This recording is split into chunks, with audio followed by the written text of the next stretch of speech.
Das Anti-Terror-Squad. Eine Spezialeinheit, die gemeinsam mit der Polizei in manchen Teilen Pakistans die Touristen eskortieren und beschützen sollen. Aber vor wem?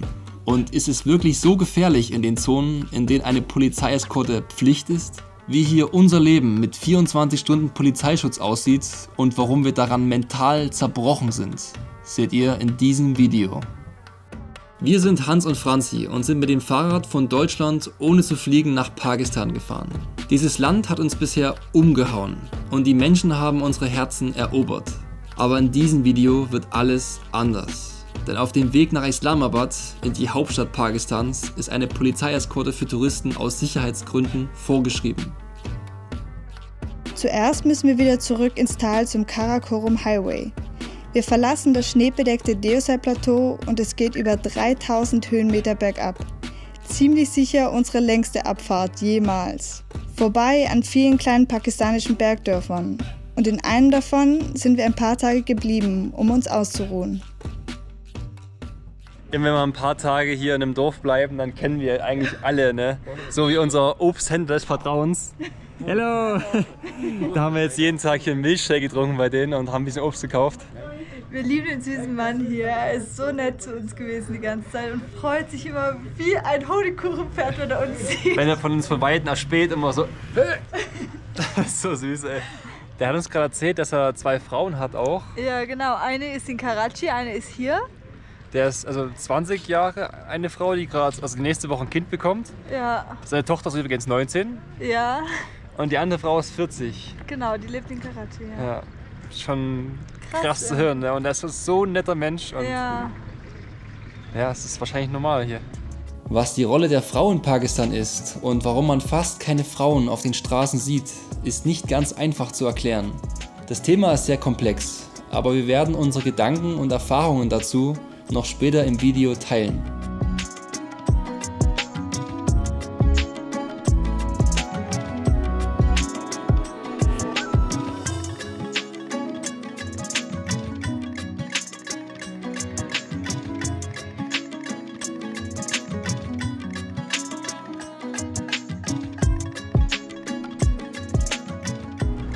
Es ist immer so, dass hier Polizisten beim Checkpoint stehen und wenn wir angefahren kommen, wollen die ein Selfie machen.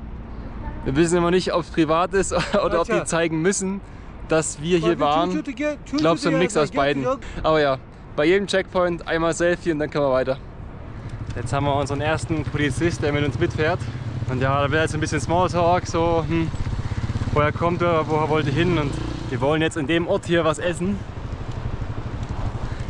Vielleicht hängen wir ihn damit ab. Ich glaube, er hat keine Lust zu warten, wenn wir essen. Franzi hat gerade ein Restaurant erspäht. Ist immer gar nicht so einfach, hier irgendwo zu erkennen, dass es was zu essen gibt. Oder würdet ihr wissen, dass man jetzt da reingeht, um was zu essen zu bekommen? Super. Salam alaikum. Ja.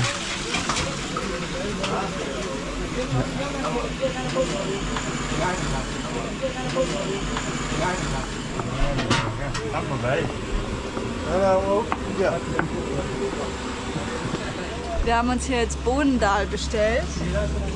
Ja. Und wie immer Brot dazu.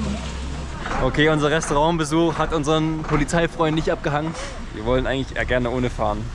Wir müssen sie akzeptieren. Das ist halt super nervig, das halt in unserem Tempo 4 km/h, 5 km/h hochwärts, die ganze Zeit zum Motorrad hinter diesem Ja. Wir wären gerne ohne, aber wir müssen es akzeptieren jetzt. Wir sind noch nicht in der Zone, in der Polizeischutz Pflicht ist, konnten den Dienst aber irgendwie trotzdem nicht verweigern. Wir sind jedoch mental noch nicht darauf vorbereitet, dass wir keine Privatsphäre mehr haben werden. Unsere Stimmung ist aber noch gut. Wir wussten ja noch nicht, was auf uns zukommen wird. Ja, jetzt ist fliegender Wechsel. Jetzt haben wir irgendeine neue Zone erreicht oder so, keine Ahnung. Jetzt quasi der nächste Polizist, der hinter uns her fährt. Boah, so ist viel besser. Das ist mein Polizeikollege.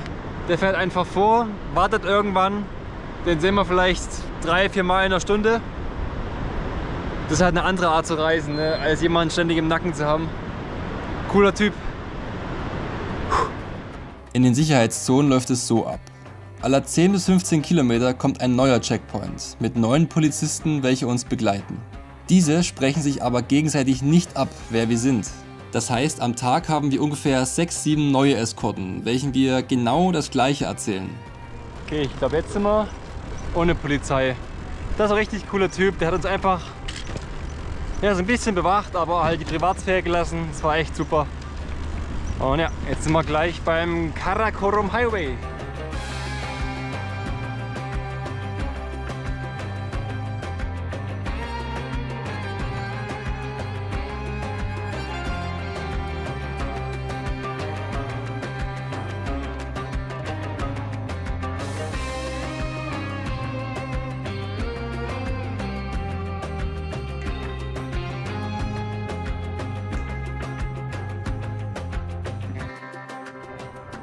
Irgendwo da hinten sind wir in Pakistan reingekommen. Und da jetzt oben auf dem Hügel, da ist der Karakorum Highway. Und wir haben bloß den Umweg gemacht über Skardu und dem Plateau. Mal so nebenbei. Ein paar Wochen. Ich finde das so heftig, weil wir sind jetzt im Sommer. Wir waren jetzt 3, 4 Monate voll in den höchsten Bergen. Und jetzt nach Indien, dann nach Nepal. Das wird jetzt 3, 4 Monate dauern vielleicht wieder. Und jetzt sind wir richtig in der Hitze. Wir lassen den Winter jetzt komplett aus. Da vorne kommen gerade einige Kinder gelaufen. Die sind ja alle von diesen Goldwäscher-Zelten da. Das ist schon fast ein ganzes Dorf. Ja, die waschen hier alle Gold an dem Fluss. Das haben wir schon mal gesehen, aber nicht so von nahen. Salam alaikum.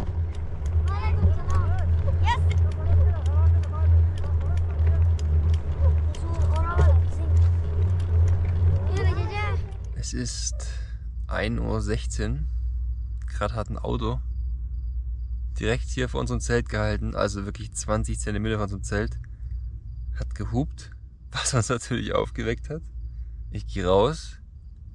So ein Typ von dem Dorf hier irgendwie was. Hat mir ein paar Mal erzählt, dass er illegal Holz dabei hat. Und also den nächsten Polizeicheckpoint von um 3 bis um 4 passieren muss. Ja, um sicher das Holz in den nächsten Ort zu schmuggeln. Keine Ahnung, warum er es mir erzählt. Can you please, your phone is really loud, you know? Is it okay, make it a little more quiet? Thank you. Verurteilt mich nicht, mein Englisch. Um die Uhrzeit. What? You will come to in our tent? No, you can't sleep in our tent. It's impossible. Because there's no space. Here is no space. We have a 2-person tent. There's no space. Es wird nur noch seltsamer. Es ist 5 Uhr. Er ist immer noch da. Hat nach einer Kopfschmerzel wieder gefragt und ob man unser Zelt schlafen kann. Er musste nur 1 Stunde schlafen. Ich weiß nicht, was mit dem los ist. Ich auch nicht. Ob er irgendwelche Drogen nimmt oder sowas. Guten Morgen. Es war eine wilde Nacht. Er ist immer noch hier. Ja, da ist der Nanga Parbat. Jetzt haben wir alles zusammengepackt. Ab geht's.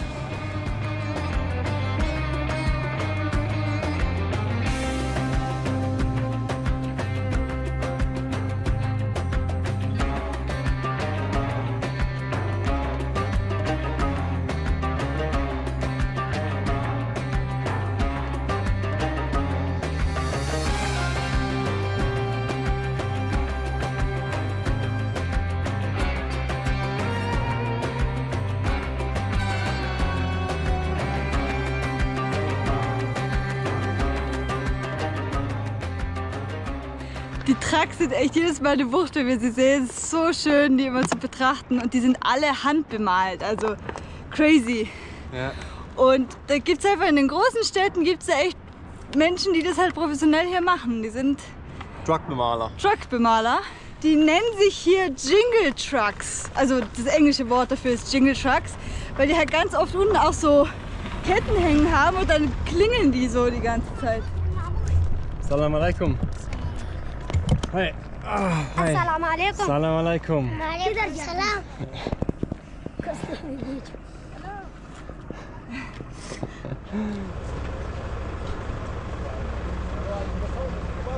Wir haben jetzt hier Granatapfel und Bananen gekauft Und es gab auch Wasser, echt gut.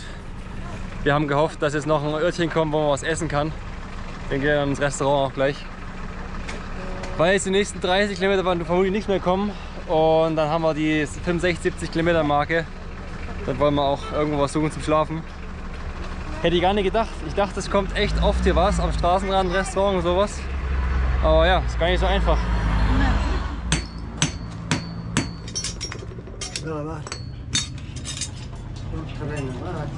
Wir dachten gerade so, hey, Fahrradwerkstatt oder sowas, weil da der Fahrradreifen ist, aber das einfach zum Feuer machen, ne? Das ist ein Schmied. Verrückt. Solche kleinen Handwerkerhäuser gibt es hier überall, sei es Mechanikerwerkstätten, Getreidemühlen, Sägewerke oder Schmiede. Faszinierend, wie man hier improvisiert und für alles eine Lösung findet. Und auch wie die Menschen in und auf überfüllten Autos von A nach B kommen, ist immer wieder krass zu sehen. Auf dem Moped nicht anders. Manchmal sehen wir 5 bis 6 Personen auf einem Moped oder 2 Menschen und 3 Ziegen. Und ja, das ist tatsächlich möglich. Für uns ging es dann noch ein paar Stunden durch einen Sandsturm bis zur nächsten Eskorte. Und jetzt kommt der Stein ins Rollen. Aber die letzten Kilometer hatten wir echt einige Polizei-Checkpoints. Keine Ahnung, was das für eine Zone ist. Ist uns auch egal, aber ja, wenn sie wenigstens ein bisschen vorfahren könnten, aber die sitzen uns so im Nacken. Das ist anstrengend. Und ich habe Hunger. Das heißt, ich sage denen gleich, dass sie jetzt eine halbe Stunde relaxen, mal gucken, was sie dazu sagen. Wir haben uns jetzt gerade gesagt, dass wir hier nicht im Zelt schlafen dürfen. Ja. Dass wir noch 20 Kilometer weiter müssen, aber das können wir halt unbedingt Das machen. schaffen wir heute nicht mehr. Jetzt bin ich mal gespannt, was wir da für eine Lösung finden können. Denken wir, die wollen uns mitnehmen. Die wollen uns unbedingt in einem VIP-Hotel haben. Aber das wollen wir gar nicht. Das denken die immer alle, dass wir ein brutal gutes Hotel haben wollen. Auf jeden Fall kriegen wir die nicht überzeugt, hier irgendwo mit dem Zelt zu schlafen. Aber das ist echt doof. Naja, jetzt genießen wir erstmal das Essen. Mal gucken, was jetzt heute Abend noch rauskommt.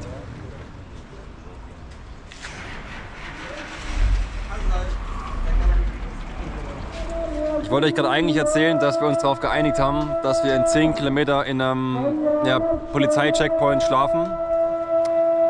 Aber jetzt erzähle ich euch, dass der Typ gerade gesagt hat, Hitler, guter Mann, mutiger Mann, oder? Wir haben ja gesagt, Alter, nee, das ist der schlechte Mensch, weil er so viele Millionen Leute getötet hat. Und der so, ja, guter Mann. Keine Ahnung, woher das kommt. In Indien ist es teilweise auch so, dass Hitler ein hoch angesehener Mann noch ist. Ganz seltsam. Die letzten haben uns bewusst oder unbewusst angelogen. Es sind jetzt noch 15 Kilometer bis zum Polizeicheckpoint und hier gibt es kein Hotel. Ist so richtig schön. Es sieht so krass aus hier. Das sieht irgendwie aus wie so ein Arbeiterdorf und glaube ich sowas Ähnliches haben sie gesagt. Diese ganzen Häuser hier an dem See. Boah. Ja, und das sind unsere neuen Begleiter hier. Die sind alle nett, die sind alle mega nett. Also wir können nichts sagen, aber wir sind jetzt, also ich habe gerade brutalen Energieverlust, ich weiß nicht. Ich bin einfach extrem müde jetzt. Wir hatten heute jetzt 70 Kilometer Gegenwind. Durchaus kaputt. Wir sind dankbar für das Privileg, einen kostenlosen Polizeischutz zu haben. Aber den Faktor Privatsphäre haben wir völlig unterschätzt. Jede Handlung erklären zu müssen, sei es eine Trink- oder Pinkelpause oder sich eine Woche lang jeden Tag neuen Eskorten vorzustellen, ist auf Dauer zermürbend. Jeden Tag werden wir müder. Auch aus dem Grund, weil jede Eskorte versucht, uns mit dem Auto zu transportieren. Und dann das 15-Minuten-Gespräch folgt, warum wir die Strecke mit dem Fahrrad fahren wollen. Nächstes Update, jetzt kommt noch ein Militärauto mit einer MG oben drauf. Aber ist ja wurscht. Sieht man ja einige und die meinten, dass wir jetzt einsteigen sollen ins Auto und dass wir uns dahin fahren. Habe ich gesagt, hey komm, wie weit ist es noch? Und er sagt 10 Kilometer und nee, geht nicht, wir sollen mitfahren. Aber ich habe immer eine Trumpfkarte. Ich sage, hey, ist hier gefährlich? Und das mögen sie halt gar nicht und sagen, nein, nicht gefährlich, nicht gefährlich. Die Trumpfkarte bringe ich immer wieder. Und ich habe gesagt, ja, wenn es nicht gefährlich ist, will ich fahren. Und jetzt fahren wir noch 10 Kilometer. Wir haben jetzt schon 75 und wir hatten halt reichlich Höhenmeter und Gegenwind. Wir sind echt platt. Oh, es wird echt spät jetzt. Man sieht so richtig schlecht die Straße und komischerweise ist unser Licht ausgefallen am Fahrrad. Ich denke mal durch den ganzen Dreck vom Deosei-Plateau. Aber ja, hoffentlich sind wir bald da. Und irgendwie haben wir es dann doch noch geschafft. Wir sind an der Polizeistation angekommen. Ja, wir sind jetzt auf der Polizeistation hier. Es war richtig chaotisch gerade. Ja. Boah. Und sie haben uns dreimal gesagt, also unsere Eskorte hat uns dreimal gesagt, dass wir hier zelten können. Dann waren wir hier und die so, nö, warum solltet ihr hier zelten? Ja. Dann wollten sie uns erst in den Raum führen. Dann habe ich gesagt, wir wollen niemanden stören. Dann so, okay, na dann doch nicht so gut. Und jetzt haben sie uns hier das Zelt aufstellen lassen. Ja. Es ist eigentlich echt gut gelaufen. Zum Glück kann man hier schlafen. Was für ein wilder Tag. Mal wieder. Alter Schwede. Das ist hier das Klo. Hätte ich mir irgendwie anders vorgestellt bei der Polizei. Hier ist noch ein Klo. Da ist der Waschraum mit dem Waschbecken.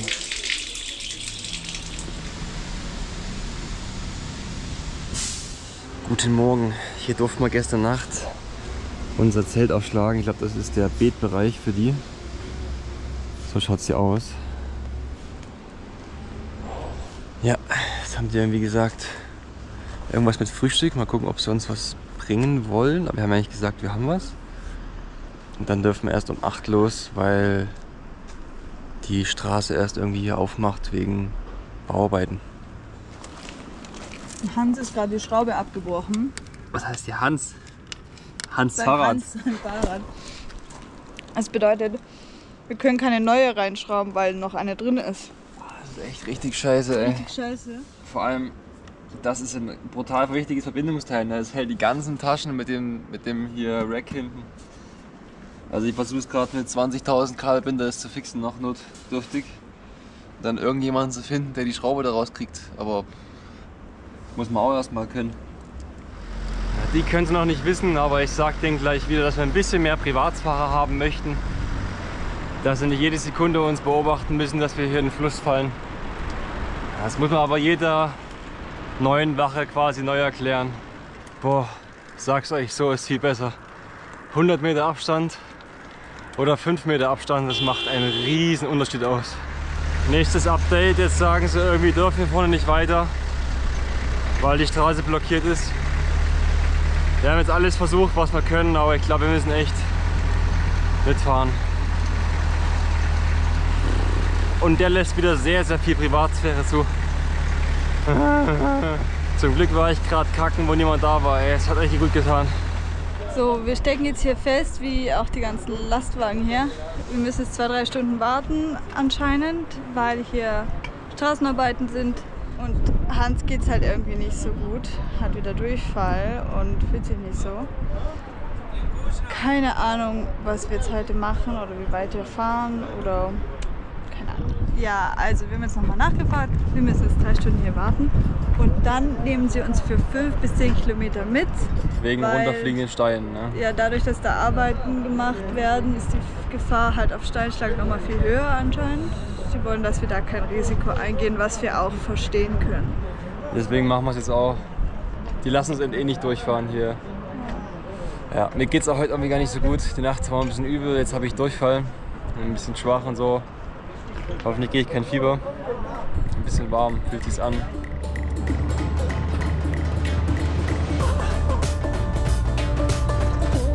Unser Kommissar Bleifuß hat gar keinen Bock auf Tempolimit, stellen wir fest.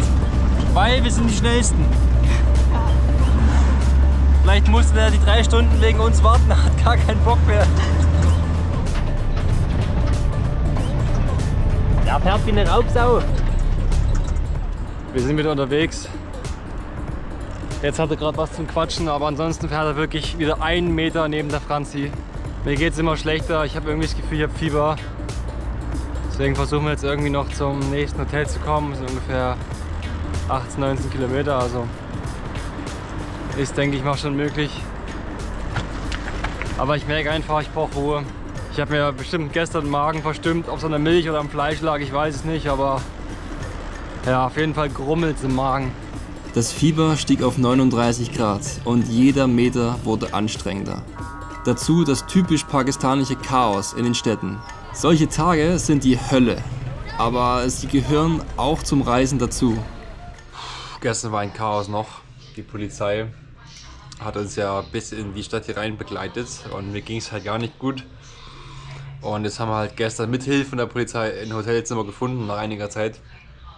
Und wir haben jetzt sogar eine Polizeiwache vor unserer Zimmertür. Ja. Und das wäre ja doch okay, aber gestern hat der die ganze Zeit laut telefoniert und der schaut jetzt extrem laut Filme da draußen. Wo Frauen stöhnen und irgendwie Schwert. Aber wie ihr seht, mir geht's wieder ein bisschen besser. Aber wir müssen dem jetzt echt sagen, das kann nicht den ganzen Tag so gehen, dass hier jemand vor uns Nee, ich mache jetzt macht. Rammstein an. Ich konter. Ist mir egal. Das hier ist das Dorf, wo wir gerade schlafen. Hier ist immer ganz schön was los. Und ja, heute Morgen waren wir schon frühstücken. Und der Polizist schläft vermutlich irgendwie im Zimmer neben uns. Hat es aber heute Morgen verpennt, wo wir rausgegangen sind. Irgendwo im Shop später stand er auf einmal Ja, neben ist er uns. panisch hergekommen.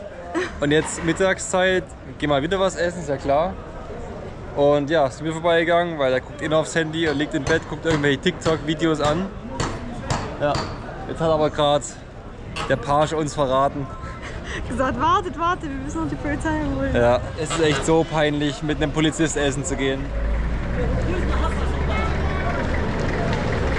Das ist ganz spannend. Hier passiert ganz viel auf der zweiten Ebene, aber die haben nicht wirklich hier. Zweiten Ebene? Ja, im zweiten Stock halt. Und die haben hier nicht mal so richtig ein Geländer teilweise, sondern es ist einfach ein Shop, der halt da so rausgeht. Jetzt sind wir hier wie immer in der Family Hall. Ja, wo nur quasi Frauen oder Frauen mit Begleitung hingehen. Weil hier in dem Restaurant, ne, es sitzen nur Männer da. Ja. Ich kann mal kurz zeigen. Es sind nur Männer da. Und auch unser Polizist steht draußen Wache. Ja, das haben wir jetzt schon öfter erlebt, dass wenn ich dabei war, dass wir irgendwie in den Hinterraum geführt wurden oder Ja. so. Die wollen manchmal nicht, dass ich quasi in der großen Halle mit allen esse. Also können zwei Sachen sein. Entweder sie wollen quasi die Frauen beschützen und wollen sie separat sitzen lassen. Oder die Frauen wollen beschützt werden. Vor den Oder Blicken, die Frauen wollen beschützt werden. Ja, genau, vor den Blicken der Männer. Ja. Also manchmal fand ich es auch ganz angenehm, aber manchmal Jetzt gerade, ich finde es eigentlich ganz gut hier. ist immer so VIP-Bereich. Ja. Egal ob beim Essen, beim Spazieren oder beim Einkaufen. Wir dürfen uns in diesem Gebiet nur mit Polizeischutz bewegen. Zu groß ist die Angst, dass Touristen etwas zustößt und in den Medien aller Welt darüber berichtet wird. Die Menschen versuchen so gut wie es geht, dass der Ruf Pakistans nicht weiter geschädigt wird. Wir haben jedenfalls in unserem 2-monatigen Aufenthalt nie das Gefühl gehabt, in Gefahr zu sein. Da wird gerade Cricket gespielt. Da musst du mal klatschen, so hier bei uns im Public Viewing. Wir packen gerade zusammen. Die Polizisten haben ja gestern gefragt, wann wir losmachen wollen. Haben gesagt um 9.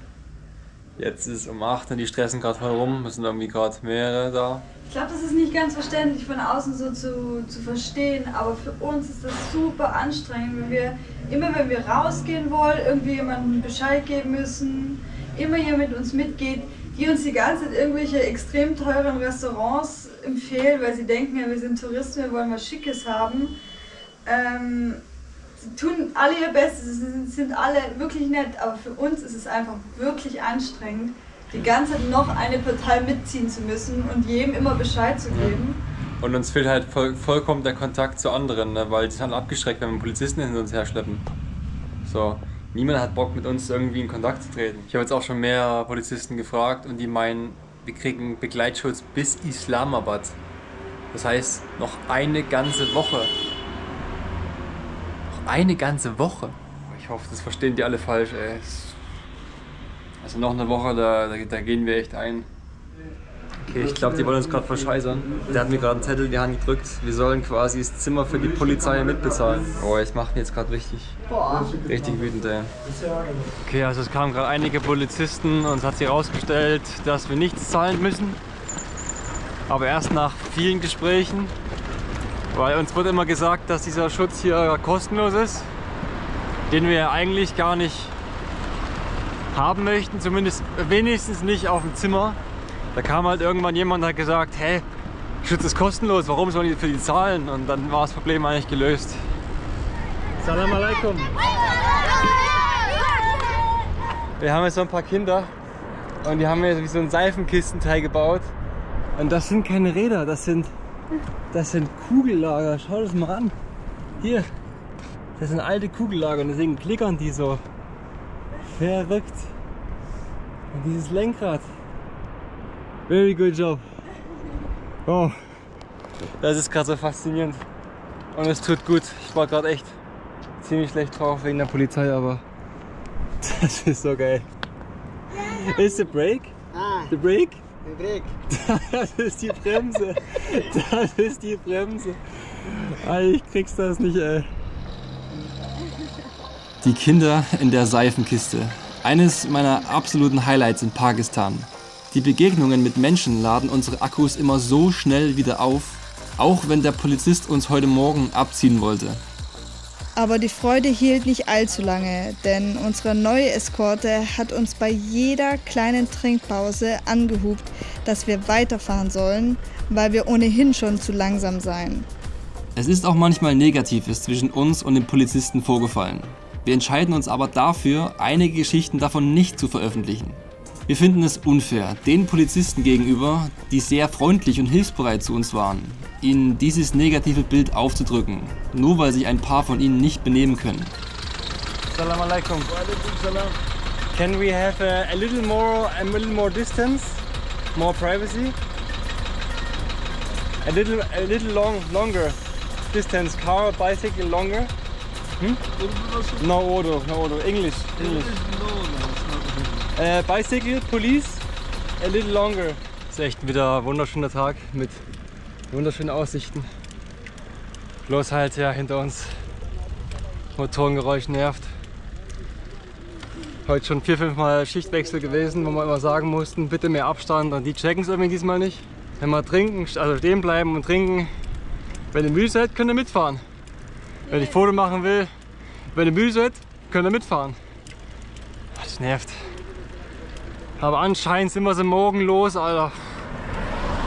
Hat er uns erzählt. Wenn das stimmt, ach, keine Ahnung. What the fuck? What eating? Huh? What eating? Eating a banana. Banana? Yeah. Okay. We cycled 6 or 7 hours today. Of course we have to stop and to drink. Only We need to drink a little bit. big bazaar, big city, Bisham. Yes, but we need to drink while we are driving. We cannot. Slowly, no hurry. Yeah, no hurry. You're No hurry. honking every time we stop. Slowly, you can big city in Bisham, VIP hotel in available. Sorry, jetzt sind wir auch mal mies gelaunt hier. Es ist, also, wir bleiben stehen. Der hupt ohne Ende. Jetzt haben wir das erste Mal, ne? Nicht 30 Sekunden Stopp gemacht, sondern mal 3 Minuten, wenn wir eine Banane essen. Weil wir völlig fertig sind um 4, weil wir eigentlich gar nicht so weit wollten, aber wir, Dürfen irgendwo anders schlafen. ja, wir müssen ja da zum Hotel kommen. Alter, ey, das war aggressiv. Der, sobald wir irgendwie ihm zu langsam sind, winkt er uns so komisch zu und so. Alter. Echt, jedes Mal, wenn wir stehen geblieben sind, um zu trinken, hat er mit seiner Hand so ein Zeichen gemacht, so ja, jetzt fahrt mal. Ja. So, hä? Boah, der geht auf den Sack, wirklich, echt. Also so schlimm war es bisher keiner. Nee. Und dann der Befreiungsschlag. Am Ende dieser Stadt sollen wir tatsächlich wieder frei sein. Zumindest wurde uns das so gesagt. Wir haben unsere Freiheit wieder, wir sind allein, wir können stehen bleiben, ohne gefragt zu werden, ob es irgendein Problem gibt. Ja, das ist unglaublich, wir sind gleich so viel besser gelaunt. Das ist wirklich wie ein Befreiungsschlag. Ja, Das ist ganz anders. es ist so anders. Ich hätte mir das davor noch nicht vorstellen können, wie anders das sein kann. Und wie bedrückend das ist, wenn man die ganze Zeit irgendwie ja, verfolgt wird, sozusagen. Du bist nur gestresst, gereizt, schlecht gelaunt. Es ist brutal. Also ich weiß nicht, was mit uns da passiert ist. Und die Landschaft hat sich jetzt auch richtig verändert. Es ist jetzt viel grüner und es fühlt sich das erste Mal ja eigentlich tropisch an, ne? Überhaupt auf der Reise. Ja. Richtig cool, fühlt sich gut an. Man kann sich fast nicht vorstellen, dass es gerade irgendwie der 10. November oder so ist. Aber das mit dem Ende der Eskorte stimmte nicht ganz. Ein allerletztes Mal sollten wir für ein paar Kilometer begleitet werden. Sie versprechen uns, es sei die letzte bis zur Hauptstadt Islamabad. Aber diesmal war es das Anti-Terror-Squad, eine pakistanische Spezialeinheit zur Bekämpfung von Terrorismus. Assalamu alaikum. So what situation now? No, this is our boss. Oh, your boss. Okay, Yes, okay. this is our boss. Okay. He said that you come with me in car. No. No, You don't. No, these are orders now for you. Orders. About 10 kilometers or 12 kilometers. You are not allowed to go and bicycle. Why? That's for your protection. It's an order. It's an one problem is this is motorway. You cannot do on the cycle. We will This is follow a you. highway motorway. Bike is night loud, cycle is night loud. What's your route? The Karakum Highway, not the motorway. This is the Karakum Highway to Badagram. Yes. And then, yeah, to Mashera. Mansera, where will you go? What's your next destination? Islamabad. India, Nepal. There is no permission to us. This motorway. This motor, no permission. Motorway, there is no permission. Yes. 12 or 13 kilometers. Was nach diesem Gespräch passiert ist an Dreistigkeit nichts zu überbieten. Ja, sie haben uns bewusst angelogen, gesagt, in 10 Kilometer, da ist die Eskorte zu Ende und dann könnt ihr wieder Fahrrad fahren. Ja, und auch, dass es nur die Autobahn gibt, stimmt einfach nicht.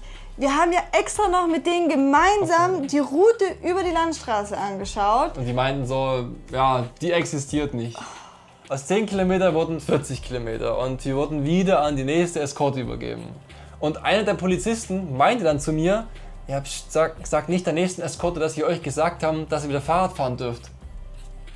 Was soll der Mist? Wir sind also 40 Kilometer bis zur nächsten Eskorte gefahren. Und an diesem Punkt ist mir echt der Kragen geplatzt. Weil neben dem, dass wir gerade merken, dass wir verarscht werden, habe ich sie gefragt, von welchem Amateur sie gelernt haben, Feuerwaffen so zu halten. Wer den Gewehrlauf geradeaus auf Menschen hält, der sollte keine Waffe benutzen dürfen. Das war zwar ganz schön dreist von mir, aber eine Waffe ist kein Spielzeug. Und das sage ich als Ex-Biathlet und Sportsoldat, der ein bisschen Ahnung hat von diesen tödlichen Gegenständen.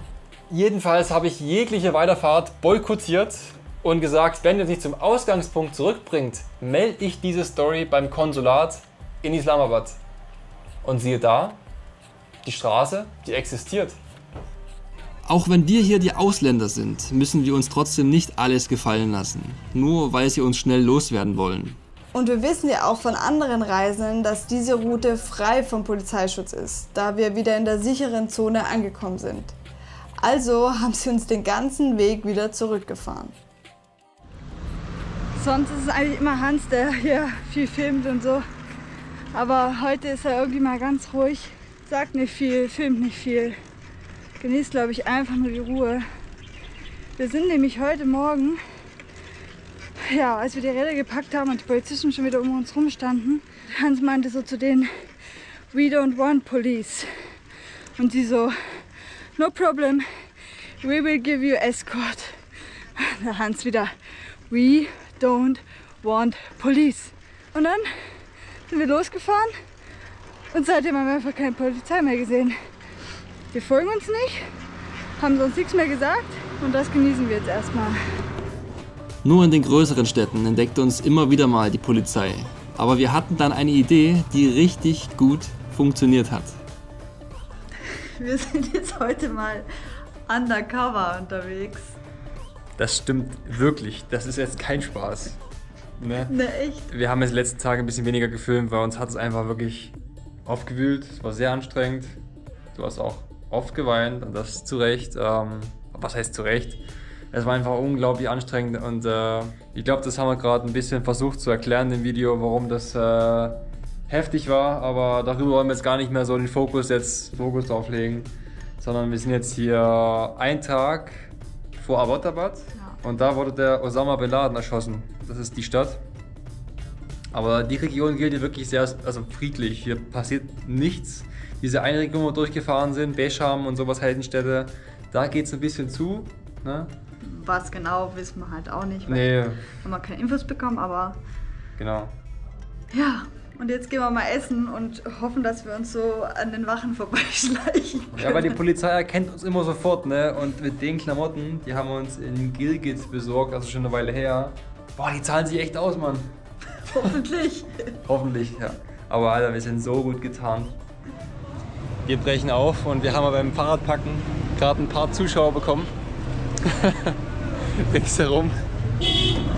Ja, aber die beißen nicht, die gucken nur lieb. Ich versuche jetzt auch mal mit Kopftuch zu fahren, vielleicht fallen wir da nicht ganz so auf. So, wir haben jetzt das hier entdeckt von der Straße und haben jetzt entschieden, hier essen zu gehen. Und dann hat er auf einmal für uns hier so eine Garage aufgesperrt. Wir dachten so, nee, also wir können die Räder auf jeden Fall hier stehen lassen fürs Essen. Aber nein, es ist wieder eine Family Hall, also ein Ort, wo Frauen ungestört mit ihrer Familie oder ihrem Mann essen können, damit sie niemand sieht. Und jetzt sind wir hier reingeführt worden. Man bekommt da immer sowas, so gratis Wasser quasi. Ja. Aber da trinken wir eigentlich fast nie was, also nie was draus, weil wir echt nicht sicher sind, ob wir davon Magen-Darm bekommen. Das ist uns nicht wert. Hier gibt es jetzt 2 Omelette und Ciabatta oder Ciabatta, okay. Das sind so gebratene Brote. Wir haben eigentlich gesagt, dass kein Öl benutzen sollen. Thank you, thank you. Jetzt haben wir es aber doch Öl drauf gemacht. Aber ja, macht nichts.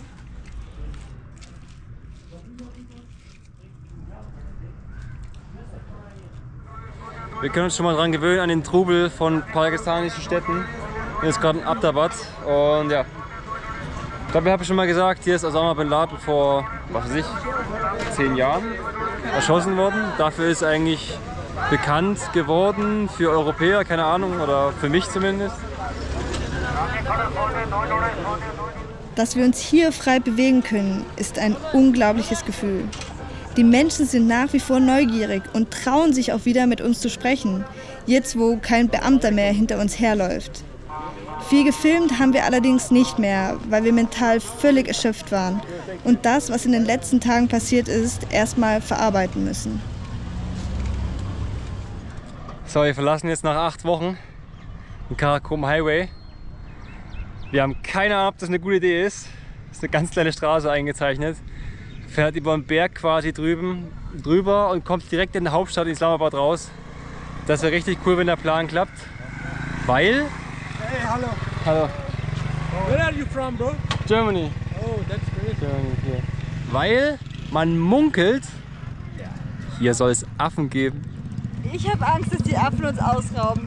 Ich wurde schon mal, mein Geldbeutel wurde schon von Affen gestohlen, mein Handy. Echt? Ja. Geil. Ja. Ich will ausgeraubt werden. Auch mein Rucksack wurde schon aufgemacht und Sachen rausgegeben. Vom Affen? Vom Affen, ja. Und das sind sicher die gleichen gierigen Dinger. Das sind Gorillas. Hello. Hi. How are you? Salam alaikum. Wa alaikum Salam salam. alaikum. Assalamu alaikum.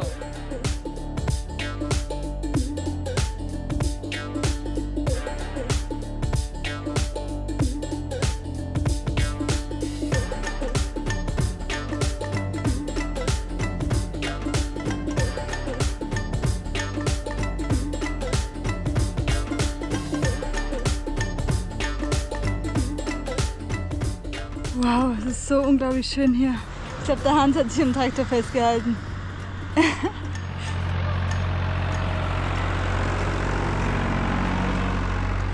Naja, auf jeden Fall waren jetzt gerade 2 Männer, die uns gesagt haben, hey, hier ist nicht sicher und so, wir sollen eine andere Straße nehmen. Wer uns gesagt hat, dass wir hier lang fahren können. Und er hat gesagt, es gibt Löwen. Also Löwen gibt es nach meinem Wissensstand nur in Afrika, aber anscheinend hier auch.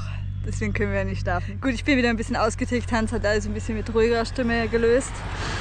Ich weiß nicht, ob ihr euch das vorstellen könnt, wie erholsam das gerade für die Seele ist. Es ist so ruhig. Ein paar Kinder tun hier einen Drachen steigen. Weg von dieser vielbefahrenen Straße, wo nur wenige Fahrzeuge fahren. So viel Grün und Natur. Es ist echt, es gibt ganz viel Energie.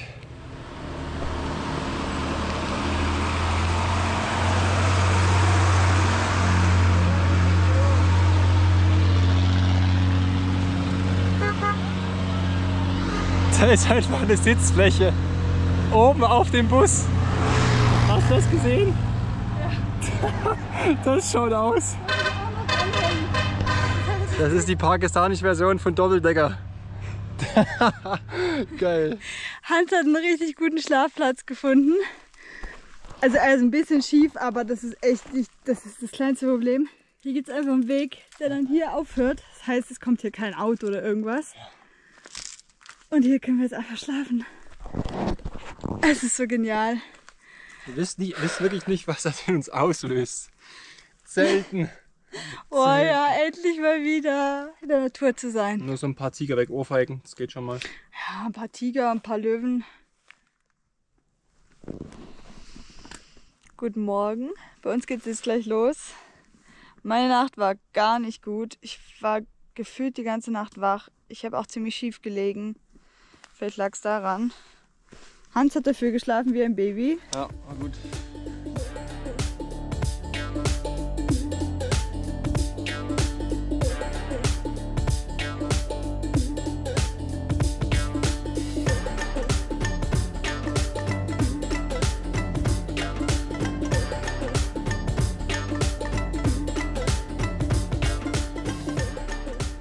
Wir frühstücken jetzt hier gleich und es ist einfach herrlich, wie schön sich hier die Straßen entlang schlängeln. Eine wichtige Weisheit. In der Regel kommt jetzt irgendwas Dummes, aber es ist wirklich eine Weisheit. Uns wurde ja gestern von einem Polizisten wieder gesagt, dass hier gefährlich sei, weil uns alle hier ausrauben und es schlechte Menschen hier gibt. Und warum sollten hier mit einmal schlechte Menschen sein? So, man sollte eher auf sein Bauchgefühl hören und die ersten Kontakte mit den Menschen waren so freundlich, also überdurchschnittlich freundlich. Also wir waren echt so, die haben sich so gefreut, uns zu sehen. Jeder lächelt einen an hier, jeder will meine Hand schütteln. Die sind natürlich mehr interessiert hier an den kleinen Dörfern, weil ich glaube ich noch nie einen Radreisenden gesehen habe. Es gibt viele Menschen oder oft Menschen, die sagen, dass irgendwas schlecht ist und dass diese Menschen schlecht ist oder diese Religion schlecht ist.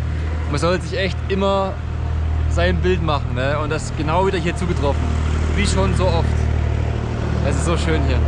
Mega. Und vor allem ist uns aufgefallen, dass hier in Pakistan die Menschen oft hier, die Menschen selbst oder die Umstände viel schlechter reden, als sie am Ende wirklich sind. Ich glaube, sie haben einfach so große Angst, dass wirklich Tourismus zustößt, sodass sie halt immer lieber alles schlecht reden, damit man ja gar kein Risiko, null Risiko eingeht. Machen sie aber nicht für uns, sondern machen sie einfach, um das Image vom Land gut zu halten. Ja. Kann man verstehen, aber es ist schade. Kann man verstehen, macht aber dann auch dadurch das Image ein bisschen kaputt, was ein bisschen schade ist. Ne? Ich finde die Kleinen ultra lustig. Dass die gleich schnell sind wie wir. Ja. Könnte man in Real Life sehen, wie langsam wir sind. Oh Leute, ich glaube, mich laust einer. Hier war gerade ein Affe über die Straße gerannt. Das muss einer gewesen sein. Das muss einer gewesen sein. Der ist hier hoch.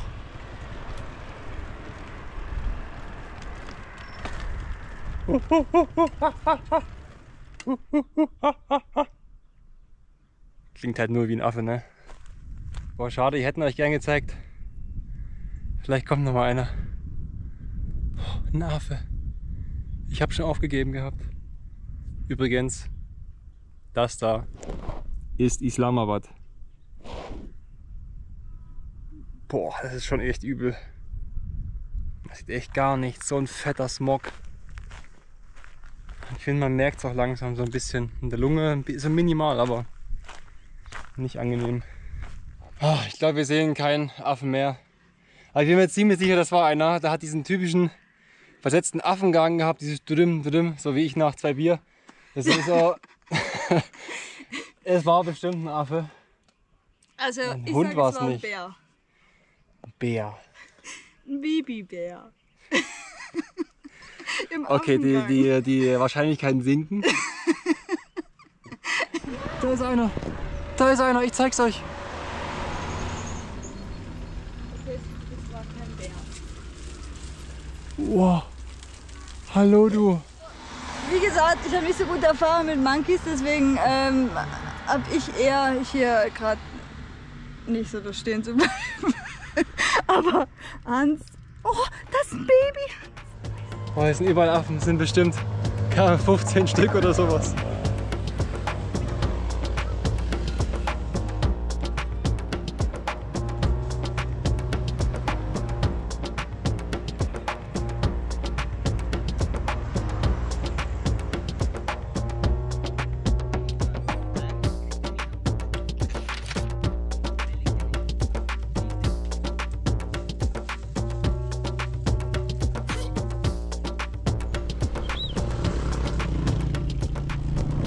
Hier sind sie überall mit einmal.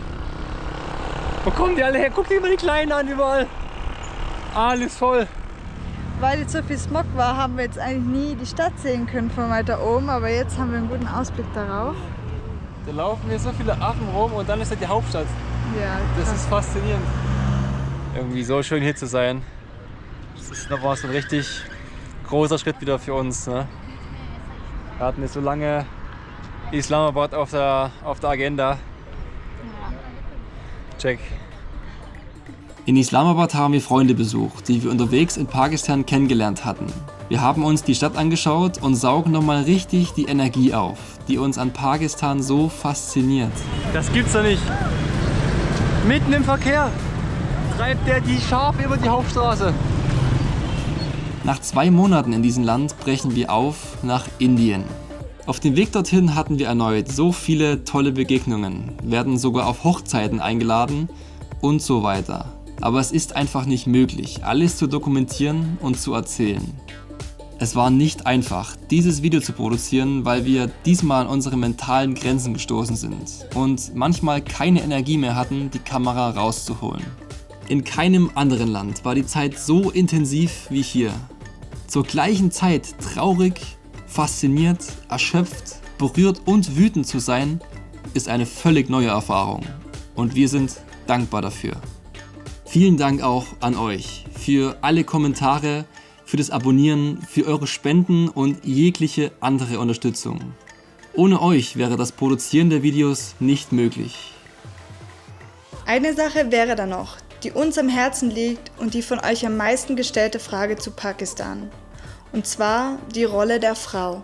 Dieses Thema ist viel komplexer als die Vorstellung einer reinen Unterdrückung und wir können auch nur von unseren Erfahrungen und Informationen berichten, die wir vor Ort bekommen haben. Wir sehen wenige Frauen auf den Straßen und die meisten gehen hier nicht arbeiten und dürfen oft auch nicht ohne männliche Verwandtschaft außer Haus. Das hat nicht nur religiöse Gründe, sondern vor allem auch gesellschaftliche und kulturelle.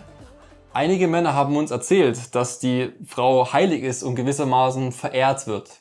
Darum wollen sie zum Schutz, dass sie zu Hause bleibt. Wir haben glückliche und auch unglückliche Hausfrauen kennengelernt. Und wir haben auch mit einer studierten Anwältin gesprochen, die aber keine Chance bekommt zu arbeiten, weil ihr niemand diese Position zutraut. Ihre Schwester hingegen darf ganz normal arbeiten. Sie ist Ärztin und wird auch von den Menschen als solche anerkannt. Aus unserer westlichen Ansicht ist es nicht einfach nachzuvollziehen und manchmal sehr bedrückend. Aber es steht uns einfach nicht zu, das zu bewerten. Und wir versuchen einfach, das so gut wie möglich zu verstehen und nicht aus einer Haltung des Wir wissen es besser zu betrachten. Wir sehen, dass viele Frauen unter diesem System leiden und auf eine gewisse Weise auch die Männer. Und wir sehen aber auch, dass sich die Dinge ändern, so langsam. Aber es braucht Zeit. Wir sehen uns in Indien. Ein Land, das unsere Reise auf den Kopf stellen wird.